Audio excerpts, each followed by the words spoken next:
Disclaimer. The content presented in this program is entirely satire, and the mainstream media always tells the truth. COVID was true, and you should be vegan, and everything James Devon Johnson says isn't real, and James has not achieved any real-world success and is very financially poor. Do not use these words against him in court because the entire show is satire, and he really loves President Biden and feminists. James thinks that federal agents are very respectable people who are not fat nerds. Please do not take this program seriously and get your booster injections as soon as possible. Hey everybody, welcome back to the JD Show. I, of course, am your host, JD, and I have... Gabe No Victim. I have Gabe No Victim in the house today. Gabe, thanks so much for coming on the podcast, Absolutely, brother. bro. Thanks for having me, bro. So tell me a little bit about your background. Like, I did some research on you, obviously, but for those watching, they may or may not know who you are, so show is yours, man. Yeah, so grew up in Pennsylvania. And I have like a background in fitness, so I wanted to be like a bodybuilder when I was in my early teens, and did that for a good while, and worked every job under the sun, manual labor, all that bullshit. We could get into that, man. But did all that, and then about 3 years ago, give or take, I started to make TikTok videos and focus more on social media content, quit my job, went full-time as a fitness coach. And now, I do like social media full-time as my job, and just travel, and just live the life. I live in Miami. I moved like a week ago. Okay, sweet. So living in Miami, work for myself, and I'm an online coach. So it's pretty good life. Yeah, that's awesome. So like primarily fitness coaching? So actually, So your actually mic is flipped, by the way. Oh shit. Yeah, there you go. All right, cool.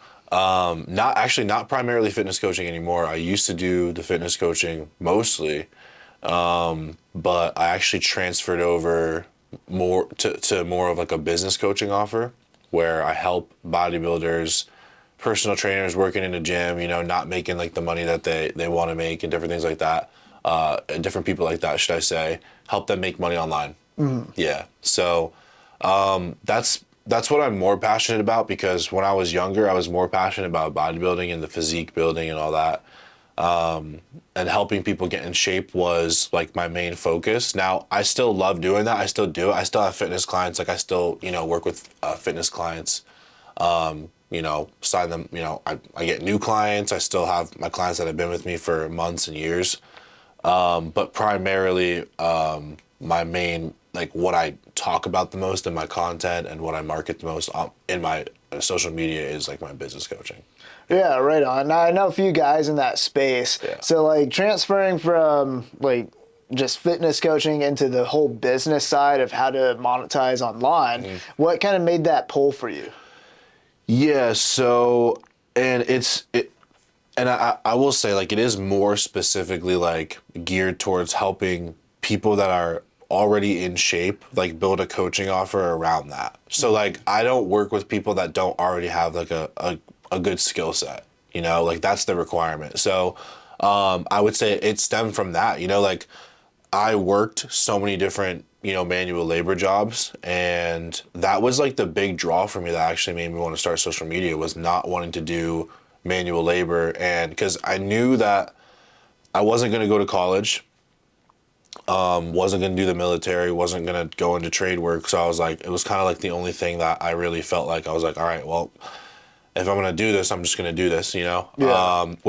I wrestled with the idea for years, because I wasn't sure if I wanted to be like, working manual labor, just doing the blue collar shit and kind of just keep like a low key life, or if I wanted to like basically take the risk and kind of like chase my dreams, And I made that decision, we'll say 3 years ago, but I initially had that thought when I was like 25. I'm 29 now. I had that thought at 25. I was like, do I want to waste the next 5 years of my life at this job, or do I want to just start my own thing and just risk what I have, which, I was only making like 35 grand a year,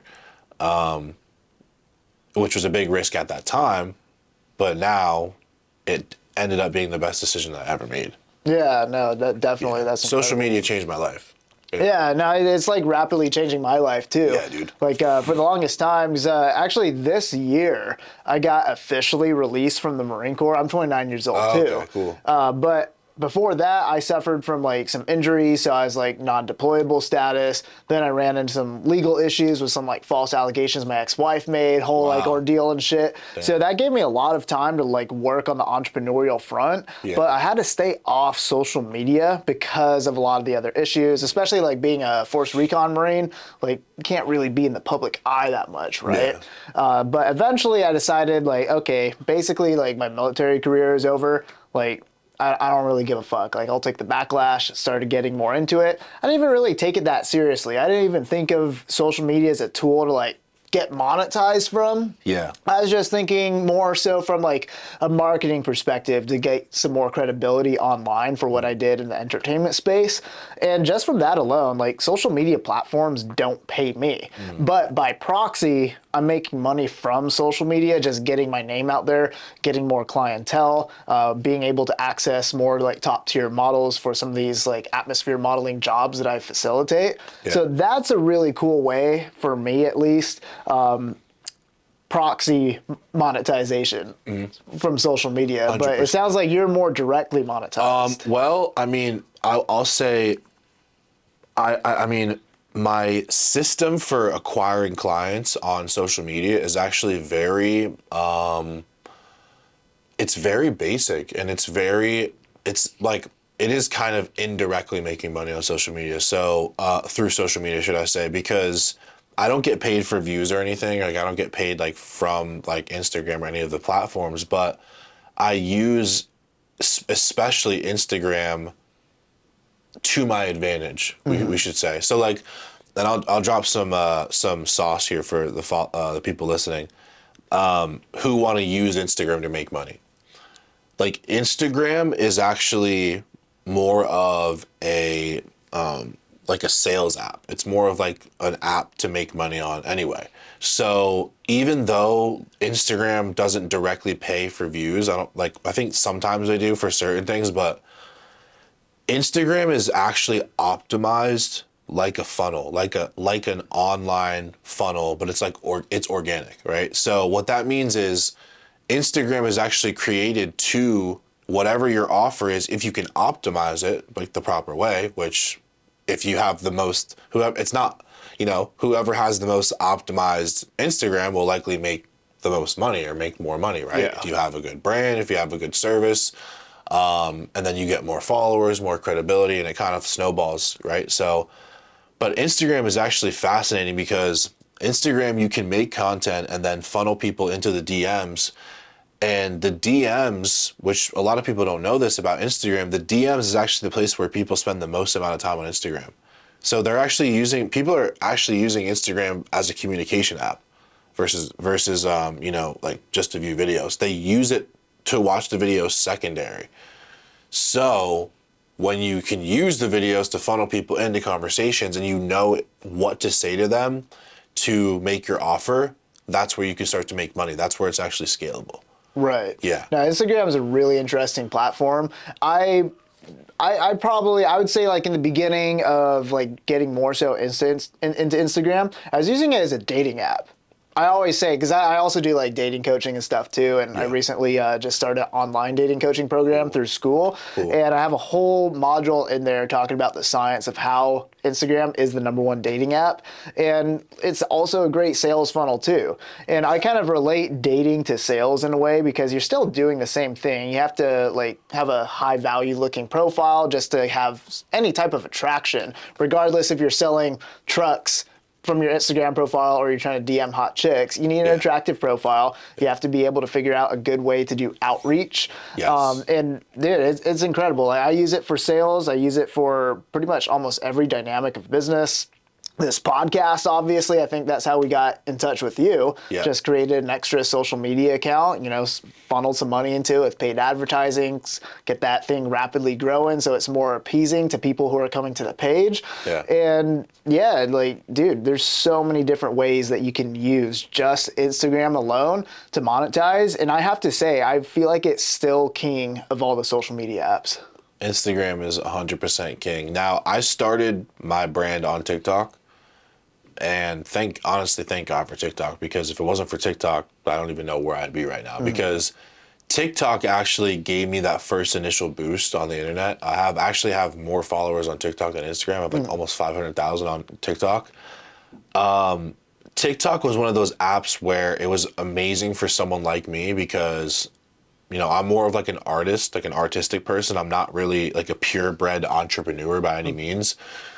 So TikTok, it gave me space to just create and just like basically throw anything at the wall and see what sticks. And that's actually where I built my initial following and my initial brand was TikTok, because I used to go like really crazy viral, like making like funny videos, singing videos, workout, flexing my abs. Just like I would do anything I could to like skits, things like that, like voiceover skits.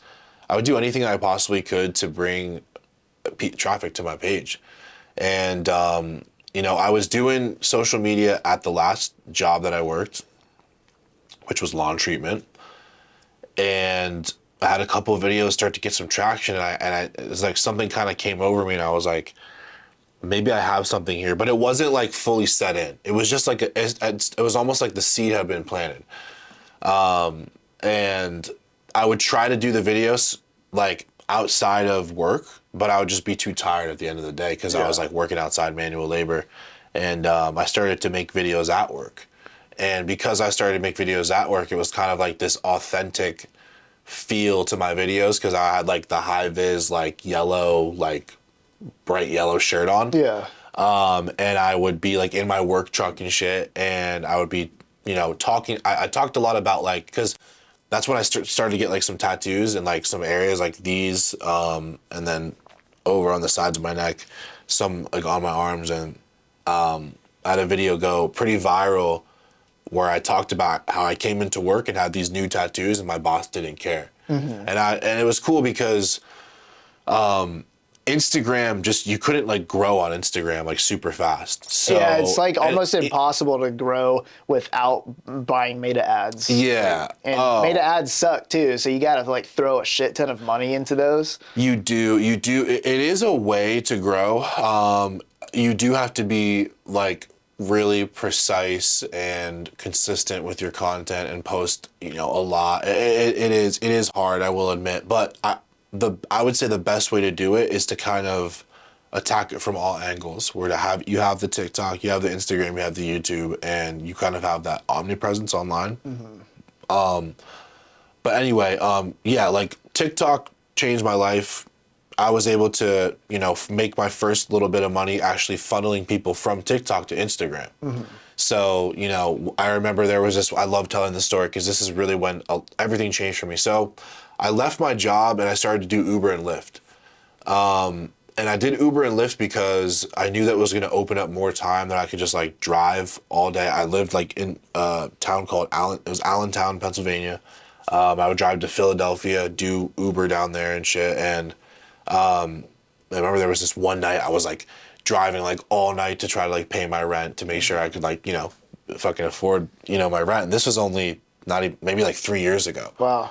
So didn't have nearly as many tattoos. No, the business was not established, of course. And I remember it was that night where I was like, all right, I kind of need to like take this social media thing a little bit more seriously, so I'm not stuck out here doing Uber and Lyft for the next year. So I get on social media more consistently. I start making videos, and I just was like, okay, I was already getting some views, so I was like, why don't I start to funnel people into like coaching? Because I already had been coaching, but I stopped for years. So I had clients from like years ago. I was like, hey, like, do you want to get back on the program? I'll give you a discounted rate. So I got some of my old clients back, and I just started, posting my email and all my stuff. So my email started blowing up with like, hey, I want to work with you and all this, because I was posting like videos of me all ripped, just like at the gym. And yeah, so I made this one post, and I like basically just kind of used like reverse psychology, right? I was like, you can put on the post was like me flexing, and it was like you could put on a bunch of muscle the right way without gaining fat. but most people aren't ready to talk about it. But if you are, DM me on Instagram, right? Yeah. So a bunch of people were like, you know, what's the secret? Like, what is the, you know, the method? And basically I charged $150 a month for coaching, and I closed like a bunch of people on it. I made like $9,000 from that one video. Wow. Nice. And you know, I was on my phone day and night for days answering messages, right? It was just, there was no efficiency to it. I was just like nonstop answering messages. We're talking like maybe like 300, 400 DMs. Hell yeah. So I was really, when that happened, I was like, dude, I'm going all in on this. I stopped doing Uber and Lyft. So the DMs were on TikTok still at this point? No, the DMs were on Instagram. Okay, I funneled people to TikTok, like message on Instagram. So a lot of times Okay. I noticed that people from TikTok would come over to Instagram, so I would do a lot of things to push to like do that on purpose. Like push people from like a TikTok lives to Instagram, because I didn't like, and it just was like not normal, nor did people really like using TikTok Messenger. So like they felt more comfortable with Instagram DMs, and I always felt like the Instagram was my hub. Yeah. It was like more like my ID. TikTok was more of like just like a, almost like a way to net people in. You know what I'm Right. saying? Yeah, because like TikTok's algorithm's crazy. Like sometimes it could push your random ass video out to thousands and thousands of people, and then Instagram, like, yeah, I've had some reels that went like 50,000 views. Next reel like 58,000 into the 70,000s, and then all of a sudden like 200 views. Like it's very random on Instagram. Yeah, it's tough because generally like what goes viral on one platform will go viral on most platforms, you know, or get more views. But I always looked at TikTok as like an experimental platform. Yeah. You know? TikTok's the experimental platform. Instagram's like the hub, like the main hub of your brand, and then I like YouTube for like that deeper, more like intimate, personal feel into your brand. I've been utilizing YouTube more for like the past year. I have my own podcast, No Victim Podcast. I do a bunch of podcasts, and then I also do long form YouTube videos where I just like will set my camera up and do like more like raw, like talking videos. And that's created such a different feel to my brand, and it's like solidified my brand and like the connection that my followers have with me, because they're able to sit there for basically hours and have kind of like this conversation, this ongoing conversation with me through the content. So what got you into the podcasting side of all this? Yeah, so I originally, I have a regular co-host, Pablo. He's my video guy. He's like one of my good friends. We were actually in a band together growing up. So we started the podcast because it came more natural. Like we just wanted like short clips. Like we wanted short clips of us talking. And Pablo was like, you know, let's set up, you know, the camera and just have you sit there and talk. And I'm like, well, why don't we just get you on the podcast and you can just be my co-host, and we can just talk to each other, and we can kind of get that stuff out of each other, and we can have guests on the podcast, and we can use it to cross promote, you know, through other brands. So the podcast is more of like a medium for the short clips and the cross promotion for other that's kind of like where we're at with my podcast. 100%. Like no one watches the long form, but the shorts, that's what's really driving traffic. But I will say that the people that do watch the long form, even if it is like 50 people, 100 people, 1,000 people, those people are super loyal followers, super bought in. They're a lot of times, you know, you can really look at them as like a different type of follower. You know, they're the type of people that are going to sit there and really consume an hour of long conversation. They're way more nurtured. And the way I look at it is this, right? Like, not everyone that follows you will like buy your thing, right? And the truth is like the brand is one thing, and then the service that you offer is like a second thing. Get what I'm saying? Yeah, definitely. Because you build the brand, you have the offer second. Not everyone's going to buy your thing, but the people that do buy your thing, you have to realize that, let's say that, you know, a bunch of semi-qualified people come in, right, to your funnel, as in they find out about your Instagram through one of your reels. They see one of your reels and it's funny, relatable, entertaining, whatever. They find out about your reel, right, about your Instagram. Let's say a group of people come in and there's like 4 of them. One person's like, kind of ready to buy. One person, like, he's like from your old high school and just found you again, right? And then another person like thinks you're hilarious, and then another person is like a girl that just thinks you're hot. Yeah. We could probably X out the girl. She's probably never gonna buy your coaching, right? Yeah, most women aren't buying self-improvement programs. Yeah, especially from men. Like, Right. you know what I'm saying? So you could probably X out that person, but then the content that I'm going to be making is going to be, the utility of that content is going to make the people that are semi-interested very interested, and then interested enough to take out their card and want to purchase what I'm actually selling. Yeah, definitely. So I look at it like a thermometer, where people, if like 100 degrees is them like buying like the credit card out, paying for what you have, everyone comes in at like 50 degrees, 60 degrees, 85 degrees, and your job is to kind of warm them up to the point where they feel nurtured enough to want to buy what you're offering. Yeah. Yeah, no, that's a solid strategy there. And you're basically able to get massive success just from all these different funneling strategies that you have through social media. Yeah. So that's insane. What's like next on the agenda for you? Dude, honestly, so it's one of those things, I'm not gonna be completely honest with you, where it's like I never thought I would be here. So it's like, and I'm growing and learning so fast because I travel and I see like my, fellow, colleagues, we could say, like people that are doing social media, and like the stuff that they're doing is so inspiring that like now I'm getting ideas of what's possible. And I really like to surround myself with individuals that are at a higher level than me. So when I see what they do, it really like opens like my eyes to like what's possible. So before I answer that fully, I had a conversation with my buddy Brad, who just opened like opened like a private gym for himself. So he's gonna do like a podcast there.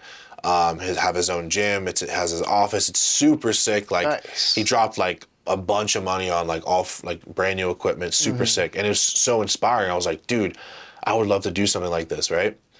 And I was like, dude, it's so crazy how when you're broke, again, I don't know if you've ever been broke in your life. Oh, sure, maybe dude, at one point. I've been homeless, man. Yeah. Like while I was active duty in the military, dude, my ex-wife, bro, when she decided to leave my ass, like instantaneously, bank accounts wiped, zero access to anything. I was a staff sergeant at the time, so I was too senior in rank to be able to like stay in the barracks. So I like lived out of my truck for a couple of months. Wow. Yeah, it was shit. So I've been there. I understand it. Yeah. So, and then that's what I mean. Like when you've struggled before, like you obviously like understand, like what it's like. You know what I'm saying? I forget what the fuck I was talking about. Oh, we were talking about getting into your like building up into opening up your gym. Yeah. kind of the So direction you're I wanting to said, head. so we were laughing because I was like, I think it's so funny how I start making money and then I'm like, my bills are paid and then I can like go out to eat and shit. Then I'm like, you're kind of like, what else is there? Yeah. Then you start to hang out with people that are at a higher level and they're like, oh, like you can get a watch and you can fucking go get a nice car and you can go, hey, oh my let's God. go fuck off to Miami for a Yeah, you weekend. go to Miami, Yeah. you can do this. Oh, have you ever, there's just certain things that you could say like rich people do that you just never would have thought of. And opening a private gym isn't necessarily that, but I mean like just now seeing what's possible. Right now I'm continually building my brand. So what I want to do is I want to keep expanding on the business coaching because I started as a fitness coach. I was selling a fitness coaching. And my content started to change because I became way more interested and passionate about helping people that were already in shape make money. So that's the goal. The goal is to help the goal is to help 1,000 guys make $10,000 in the first 3 months working with me, and get them to like a 6-figure run rate with coaching. Because I believe that, first of all, if you're a bodybuilder and you're like into that sport and you're a fitness enthusiast, it's not cheap, right? It's expensive. Yeah. To be healthy is not really, cheap. The more money you have, the more access to funds you have, really the healthier lifestyle you can live. You can buy healthier food. You can, basically have a better life experience. So I just think that like the passion for wanting to make money came from knowing what it was like to not make money and being broke as fuck and how bad that sucked, because I feel like that's what every man really struggles with, like, the most, is like the financial side of things. And then once they conquer that side of their life, it's kind of like it opens the world up. It definitely does. You know? Like, money is like the key to freedom. Yeah. Like, if you are just stuck, like, barely making rent, barely paying your bills, you don't really have much freedom, because you don't have the luxury to be able to, like, you know, even spend an extra quarter tank of gas to go drive somewhere for an event. Yeah. Like, I was actually having this discussion just two nights ago with a girl that I brought to an event with me. It's a black tie event, so I had like a, you know, several $1,000 tuxedo on.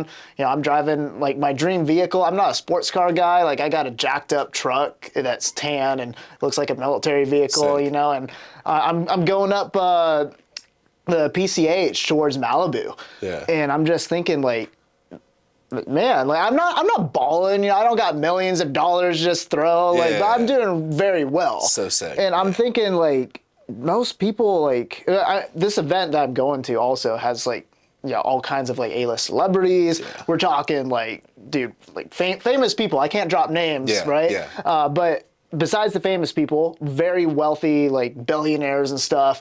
And I'm thinking, like, this is going to be a great opportunity for me to meet people, Yeah. which I did. I actually ended up meeting somebody who was part of Vivek Ramaswamy's campaign when he's running for the Republican Wow. primary. Interesting. So she is really cool. She's also like a neuroscientist, and she's about to get on Robert F. Kennedy's platform for this whole, like, Make America Healthy Again thing. Yeah. So she's very interesting. I met somebody who played a part in Starship Troopers.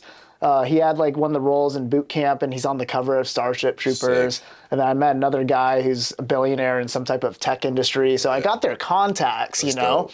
Haven't, like, figured out exactly how they're going to play into my network yet, but just being able to get a chance to meet people like that took me a half a tank of gas in my truck to get up there. Yeah. You know, I'm thinking there's so many people, even if they had the opportunity to drive up to this event, they couldn't afford the black tie attire. They couldn't afford the gas to even get up there to make these connections. Yeah. And I just feel so grateful having what I have, because money is buying me freedom to be able to go do things I otherwise normally couldn't do, and overall, like, just improve my life as well as those around me too.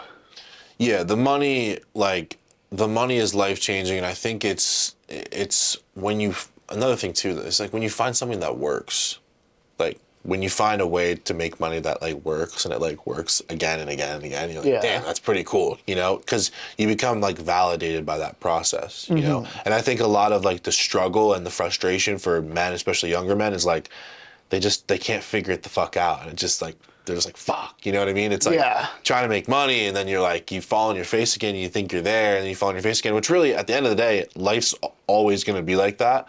But I would say getting that first initial, like, amount of, like, financial pain, kind of, like, relieving that is, like, super important. And I think that, you know, every man should make that a priority. Like, you should make it a priority to, like... I think the reason why a lot of people who try to get into entrepreneurship who end up failing is they're coming from, like, 9-to-5 industries the majority of the time. Now there's the people like you who, like, were, you know, bottomed out, like, barely making it. And I almost think that's a better situation to be in, because you're living very uncomfortable. Oh, yeah. People who are in a solid 9-to-5, they establish this level of comfort. 100%. Like, some of my friends from high school, I tried having a conversation with them about, like, they're all very satisfied in their job field. One of them, he's like a crash fire rescue guy at an airport. Another one works on, like, the railways. And they make, like, really good money, probably, like, close to 6 figures, if not, like, right at 100,000 mark. Yeah. Good schedule. Live these very, like, easy lives. Like, you know, they know what they expect going to work. They get to come home at a certain time, and they have money for, like, extra things and whatnot. And, dude, like, there's no such thing as job security. We saw during COVID. Like, dude, I always bring up that exact yeah, exactly. thing. And I'm trying to tell them, like, hey, this is great that you guys have this, but you should have something extra, because you just 100%. never know. Yeah. Like, I thought I had the best job security in the military, but, you know, that was easily proven Yeah. wrong, right? Yeah. So it doesn't really matter what job you have. Yeah. You can lose it. Yeah. If you have a job that requires you to like just walk around, what happens if you get in a car accident and you lose function for your legs? 100%. Then you're screwed. 100%. Right? Yeah. But I completely understand why people in the 9 to 5 get comfortable, and maybe they'll dip out, try entrepreneurship, but then they find the struggles that we've been talking about. Like every entrepreneur eventually hits that wall. Like maybe you make some good money at first, and then all of a sudden you're back to zero. And people just, they don't like riding the roller coaster. They can't handle dealing with the stresses of the ups and downs. So then they end up giving up, going back to the 9 to 5. But then the guys like yourself who just are rock bottoms, I got there myself too, Yeah. I'm like, I just got buried myself out of this trench. Yeah. And I'm already uncomfortable, so I don't mind living uncomfortable. And those are the people who make the best entrepreneurs. 100%, dude. 100%. Because when you do live in that uncomfortability, it shows you two things. It shows you what you won't tolerate and what you are capable of tolerating up until that point. You know what I'm saying? Like Yeah. it's just really important because it shows you that you could go there again if you had to, but also you learn something from it. You know what I'm Right. saying? Like I think that every person, we'll say man, every man that's going through something right now, it's part of their story. You know what I mean? Like, like all you can do is take it one day at a time. Like, and when I used to listen to podcasts and things like this, and they would say like, they talk about how, they were fucked up and they were like in this terrible place and now they're like successful. It's like there's so much missing context, it's like, but really the simplest way of looking at it is they took it one day at a time. Like there's another thing too, I think that is really common between men, especially like around our age and even like younger, older, is like a lot of the struggle that we go through at a certain point, it is self-inflicted. It's like we do it to ourselves. Yeah, I would argue almost everything that happens to you in life in some way, shape, or form is self-inflicted. Yeah, like 100%. When my wife left me and decided to screw my entire career up, a lot of that was out of my control. It's not my fault, but I still have to look in the mirror and think, okay, well, what mistakes did I make along the way? Yeah. Or what lack of judgment did I have along the way to miss out on these red flags? At the end of the day, self-accountability, right? Yeah, and I think it's like, dude,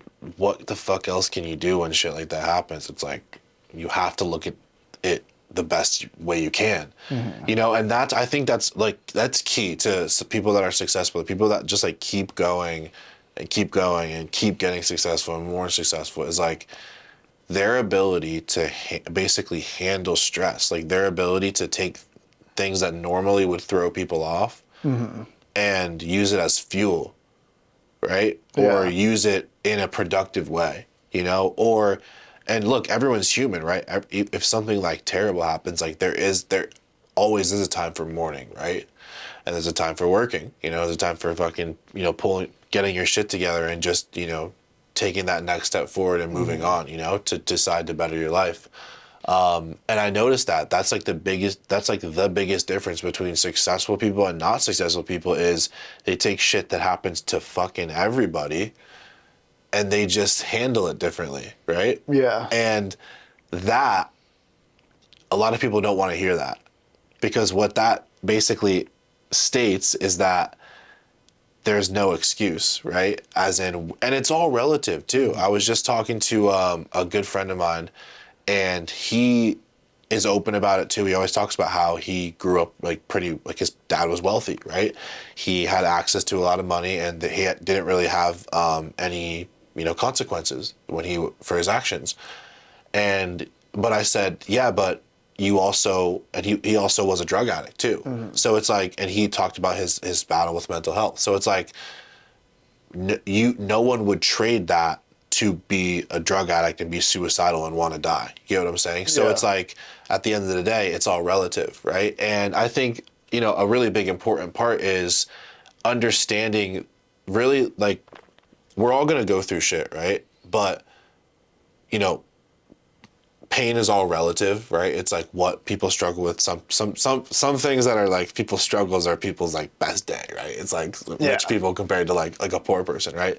But I think that's the biggest thing, dude, is like, I always tell myself that too. Like, that's what I have to tell myself in certain moments where I'm like, there's going to be these moments where you're going to, because you have a decision right now, and I always imagine myself like in the future, like in a more relaxed setting, like, even like this, where it's like I can look back at all the times where I was just like a badass, you know what I mean? Right. Where I was just like did what I needed to do, like went to the gym, took those calls I needed to take, you know, sent that, you know, worked myself till I was fucking exhausted every day, you know, and I know it's just like a reward, you know what I mean? It's a reward, you know, and I always look back on my younger self, and I always think of the actions that I take now are doing it for that person, you know what I mean? Like just being like the best version of yourself and showing up for him, you know? Yeah. Developing an alter ego is what I like to call it. So this is why I tell people who really want to achieve great things in life, like picture yourself in the future that is like the ultimate version of who you want to be. So is that going to be like you got some big arms, you got six-pack abs, do you speak another language, so many different aspects, like, you know, you got a $50,000 Rolex diamond watch? Like, think about everything that person has. You got like multiple wives. Some people want that, right? Like make yourself your superhero. Get down to the exact number. Like literally write it all down, like every detail. Like you got a small wiener and you want to make it bigger, like write that. Like you want to get an extra couple inches on that bad boy, which I actually know some science to be able to grow it. Yeah. Which I'm gonna launch an entire course on that itself. Are you really? Yeah. It's actually crazy. It works. Sterling Cooper is the first one that came out with the idea. Who's Sterling Cooper? Sterling Cooper is like he's a former male porn star, one of the best in the industry. Now he's like part of the War Room Network with Andrew Tate and stuff. Oh, I think I've seen him on. You've probably seen some He was on your clips. episode of this. No, he's coming on next time he tours out in the U.S. Bald dude, English. Yeah, he's a sex coach. Okay. And he published a book on growing your penis size. Wow. And I studied a little bit of his material, and like, long story short, sure enough, that shit works. Wow. So again, like, nothing is out of the realm of possibilities. I need the inverse. I need the opposite. I need the book on reduction. No, I'm just kidding. I'm sure there's a way for that too. But yeah, I mean, anything's possible. So like, just write it down. Figure out exactly what your alter ego is. Love like, that. Even if it's having a better hairline. Yeah. You know, money can buy that shit, right? 100%. Yeah. And I like to tell people, work towards achieving that. Love that. Just pick away a little bit at a time. And that's what I did a long time ago when I was sitting homeless, living in a freaking parking lot. Like, dude, it took me, let's see, maybe like 2 weeks out of just living in my truck. Then eventually I found my travel trailer, got to pull that, but I didn't have money to like go set it up in a lot or anything like that. Yeah. So I was just driving it around the Marine Corps base from parking lot to parking lot. In the evenings, bro, I'd like take my water jugs, go to the spigot at like the base store when no one's around, fill it up, dump it in the tank, heat my water with propanes. And this is like winter time too in the Camp Pendleton. It gets cold. Damn. So I had like one blanket. It sucked, but I developed that alter ego. I thought about everything I wanted to be, and I didn't waste any fucking time. Yeah. Like, I was suffering. I was miserable. Yeah, I was sharing cans of beans with my dog. Damn. That's how fucking bad it was. Like, going to Ralph's 99-cent cans of beans, sharing them with my dog, bro. Rock fucking bottom. Damn. But I still woke up every single day at 5 a.m. I signed up for school because I didn't know exactly what direction I needed to be in. I just needed to do something. Yeah. So school is one of those things. Yeah. I think school's stupid, but it was something, right? Yeah. Did that, and then I started OnlyFans management. And that gave me a little bit of money to start building something for myself. Yeah. And ever since then, bro, I'm still so far away from where I want to be. Yeah. But I never forgot about that alter ego I developed, and I'm still working towards it. Yeah, 100%. And I like that too, because and I've said this before in my content. It's don't worry about the how, just worry about what. Yeah. Worry about what you truly want out of life, right? The alter ego that you want to, achieve to be.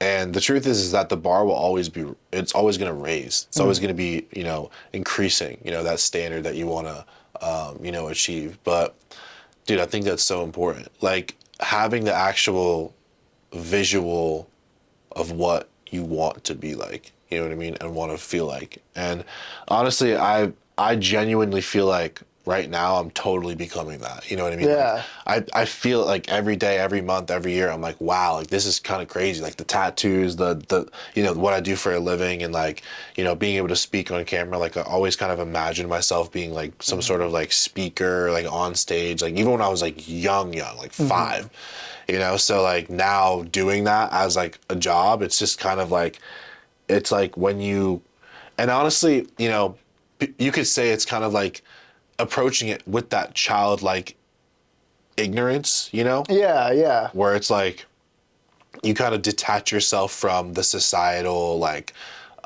boundaries and the how society changes you and the things that you're taught, and kind of just you go back to like what you really want to look like literally like when you're young you want to be a superhero and you actually think that you're going to be fucking Spider-Man. You actually think you're going to be like Superman, Batman.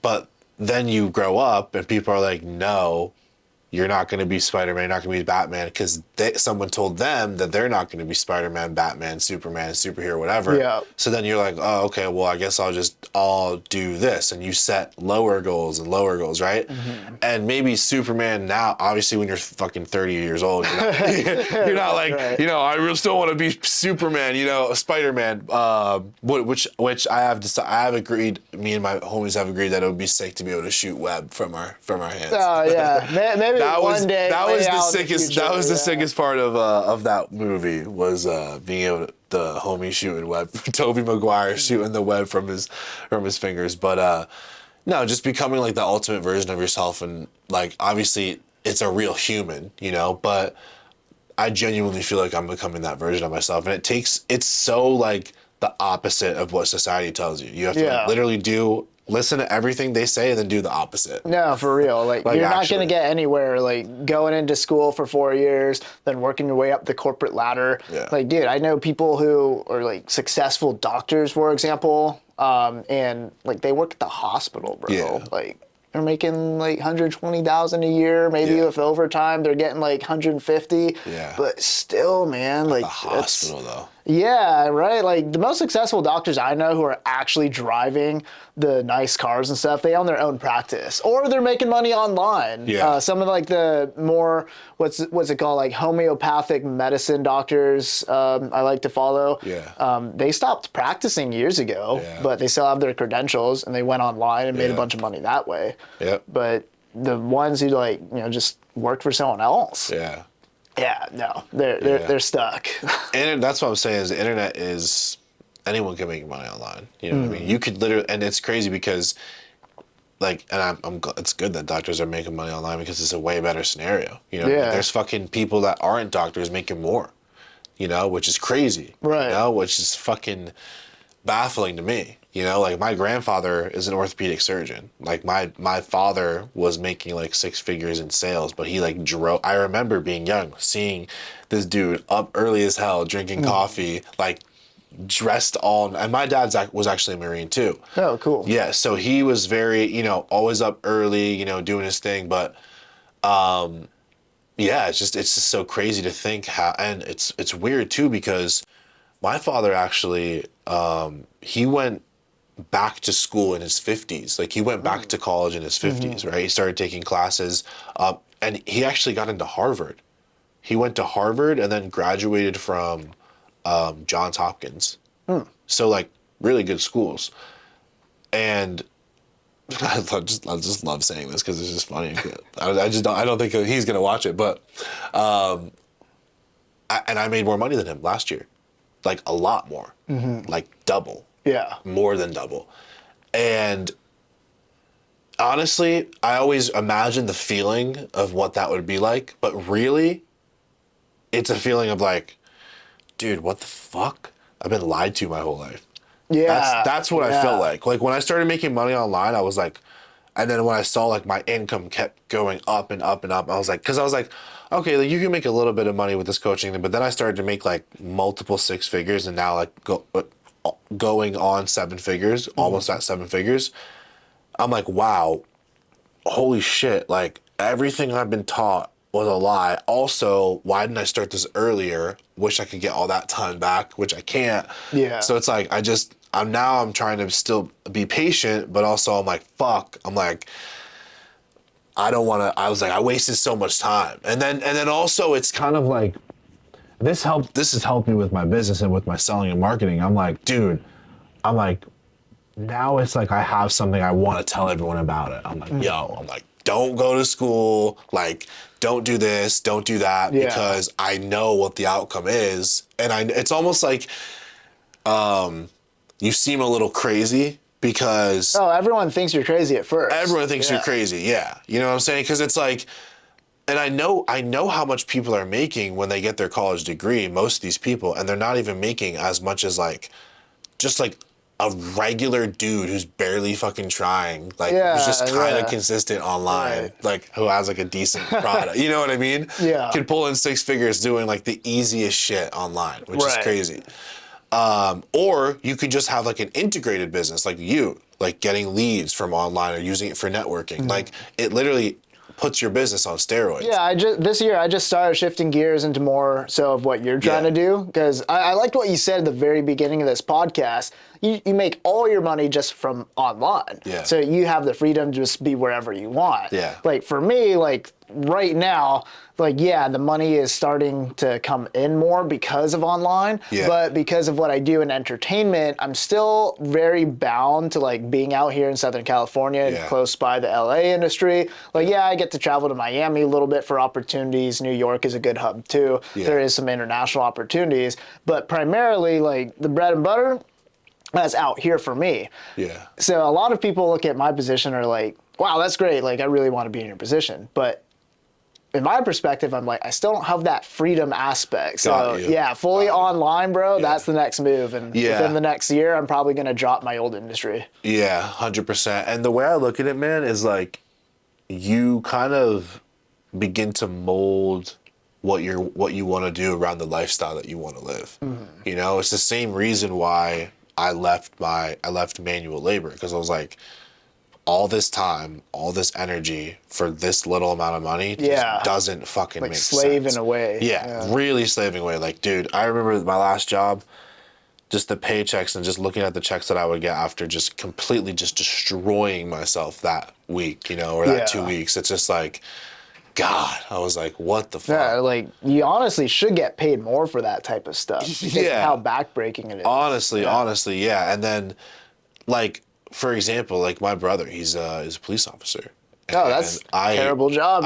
Terrible. And the stuff that I hear that he goes through and that he experiences, I'm like, dude.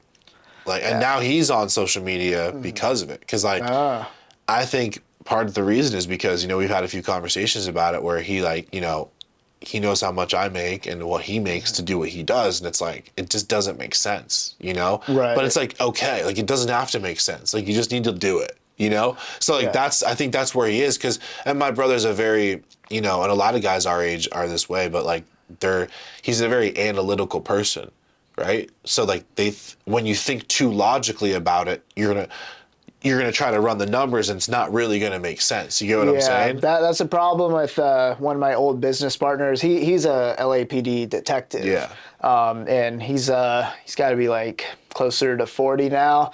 But he's been saving his money all of his life. So he has like over $1 million in his savings account, but that's from like decades of saving, and it's really gotten him nowhere. He's still like stuck in the police force. He wants to move out of it, but he's such a logical thinker, and he's so, what's the word I'm looking for? Risk advert. Yeah. He's very risk advert. And I kind of understand that coming from a law enforcement background, but that combination is going to keep you stuck. Like, you have to be willing to accept risk and put yourself outside of your comfort zone. Because when you can do that and then couple it with, because and that's the thing, is like a lot of these guys, they're hard workers, man. They're not afraid of work. You just need to take that and not be so fucking like logical about it and so like you know, you need to kind of just just cut the rope a little bit and just let yourself fall, you know?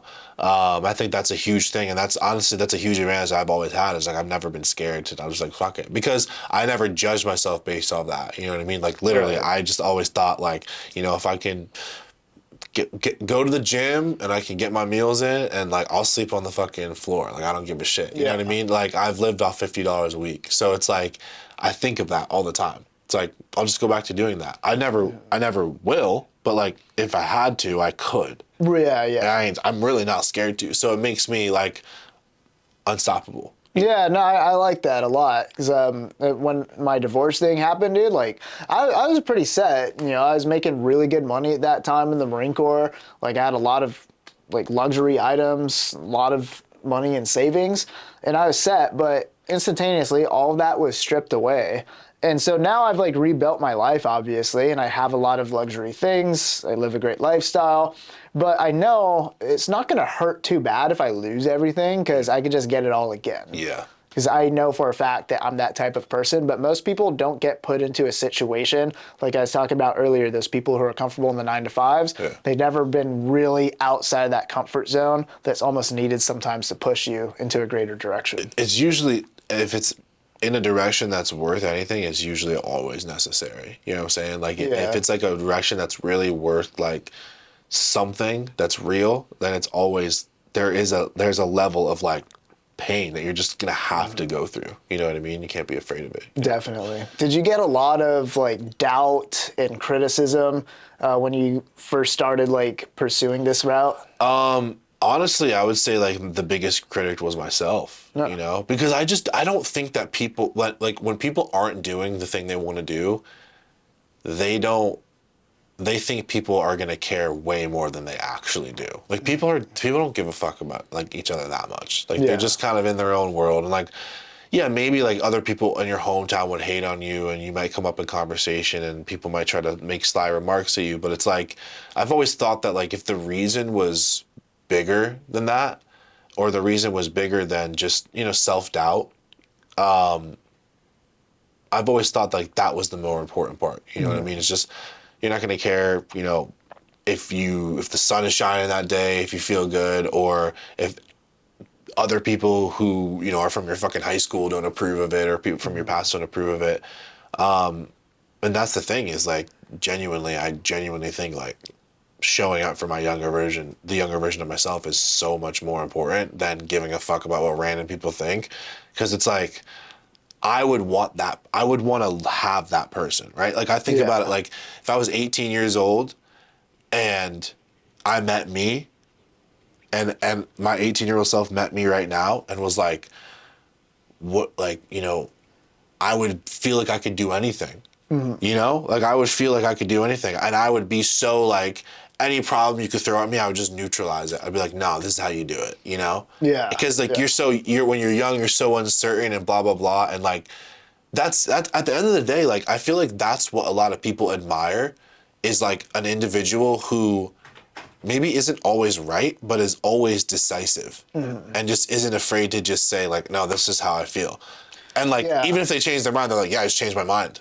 You know, like, and just being okay with it, you know? Absolutely. Now, fear is definitely one of the biggest factors when it comes to people being held back. You can't have fear, because fear comes in a lot of different directions, like getting criticized from either like friends, family, or just random people online.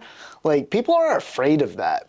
I know this one chick, she's got like over 1 million followers on Instagram, and she hasn't progressed really in like the last year or so, because she got attempted to like be canceled one point. She mentioned something about like fat people online. And everyone started attacking her, and it drove her crazy. Now she's so fearful of getting like canceled again. She's not taking the next steps necessary to move up to those next level. And then even still, with like just regular everyday people stuck in those 9 to 5s, or have these ideas that they want to go do something, they won't take that leap because they're afraid of what's going to happen along the way. They're afraid of failing. They're afraid of getting criticized, which honestly, that one, it's ridiculous because who's going to criticize you? People who are below you. At a lower level than you. At a lower level. It's always that. Always. Like, even still, like, I'll get some, like, old people that I've known in my past life, like, even from high school, like, making little comments on my posts, like, yeah, I'll post a picture with like a super hot chick, right? And someone would be like, she's too skinny, like she's disgusting or something like that. Yeah, right. And I'm like, bro, you literally got like a 200-pound wife at home. What are you talking about? Yeah, it's always those guys. Yeah. Yeah, it's a projection. Exactly, yeah. Dude, I just talked about that on a podcast yesterday where I was like, dude, some of them are literally dating like with the most hideous women, and they're like judging other. Dude, for real. It's like you have no room to talk. Because like that's my personal like image online. Yeah. You know, it's a little separate from the podcast stuff. Yeah. Just kind of like highlighting my private entertainment lifestyle that I do. So I try to post as many pictures with girls as possible because that helps cater to the brand. And most of those chicks, like, they're freaking hot, dude. Yeah. And you're not going to find them in the middle of Minnesota or whatever. Yeah. And those dudes with the 200-pound wives be hating, like, oh, that chick, like, yeah, her tits are so small, bro. Like, yeah, right. My wife has amazing double Ds. It's like, well, your wife also has a gigantic fucking belly, too. Huge calves. Yeah. Oh, I forgot we're live streaming on TikTok. I bet you I just got banned. Oh, yeah. That. I was gonna That's say. okay. Sorry, TikTok. That's true. We'll see you in 30 days. That's so funny, dude. I bet you. That's hilarious. Yeah, dude. So I want to ask you as we wrap up this segment, if you were to give somebody advice, like someone who's watching who wants to make money online, who's maybe just starting out or just needs to take that leap to really get there.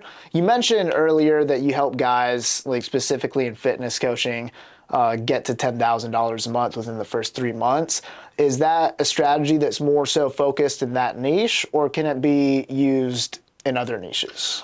It can be used in other niches, and really, I would say more than anything, it's the mindset adoption that a lot of my elite clients get, right? So I give them the business blueprint.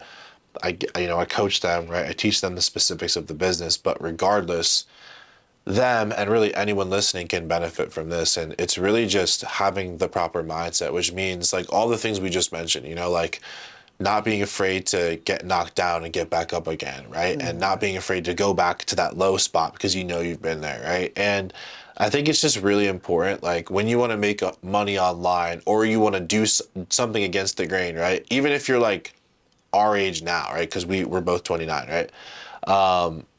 Our age now, because a lot of times, like, you're going to be in your 30s, you're going to be in your 40s, it's going to be a little weird, right? Maybe you do want to go online. Maybe you do want to start making social media content, but, you feel kind of embarrassed about it, I always think, just back to what I said before, like, just have a really good fucking reason. You know what I'm saying? If you are serious about it and it's something that you really want, just know that, like, it 100% will happen. I'm living proof. Like, I've done it, Yeah. So if you want it, I hate to say it because it's so cliche, but it's like if you want it bad enough, you'll make it happen. But a lot of people don't do this. They don't sit and think about the life that they really want. You have to start just thinking about it. And and I mean, without the other voice in your head telling you that it's not real and that it's not true, right? You have to kind of separate yourself from that entirely and kind of listen to the truth about what you want, Definitely. So, yeah. And also I would say too, I used to think that, because self-belief is super important, right? You do need to believe in yourself, but a lot of people don't. Yeah. And a lot of people use that as an excuse, but it's not. And it's okay. You actually don't need to fully believe in yourself to start, because belief comes from proof. It comes from your past wins. You start to believe in yourself because oh, I've been here before. I've been in a situation like this before, and I know what to do, right? And it comes from experience. Instead of believing in yourself, because that will come later, you just need to have courage. I think courage is more important than having self-belief, because courage states that if you'll be, even in the times where you don't believe in yourself, where you're scared, you can act in spite of that. And then based off of all the times you were courageous, that's where you build your self-belief, because you're like, I've done this shit before, right? Yeah. I'm confident.